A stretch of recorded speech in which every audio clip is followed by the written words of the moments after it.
அந்த திருப்புகழ் உங்கள் வாழ்க்கையை மாற்றும். திருப்புகழ் பூஜையை வீட்டிலே செய்து வாருங்கள். எந்த பெரிய யாகமும் பண்ண வேண்டாம், கோடி கோடி பணம் வேண்டாம், அந்த சாமியார்ட்ட போகணும், இந்த யந்திரம் வைக்கணும், இந்த மோதிரம் போடணும், எதுவும் வேண்டாம். ரொம்ப சுலபம்.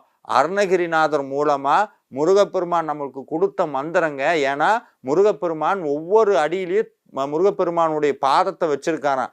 என்னன்னா வாரியார் சுவாமி அழகா சொல்லுவார், ஒருத்தர் செக்கில் கையெழுத்து போடுறோன்னு வைங்க, முக்கியமான செக்கில் கையெழுத்து போட்டு சீல் வைக்கிறோம். அந்த சீலை என்ன பண்ணுவோம் தெரியுங்களா, ஏதாவது ஒரு பேப்பரில் வச்சு பார்ப்போம் சரியா விழுகுதான்னு. அதுக்கப்புறம் தான் அந்த முக்கியமான டாக்குமெண்ட்ல அந்த சீலை வைப்போம்.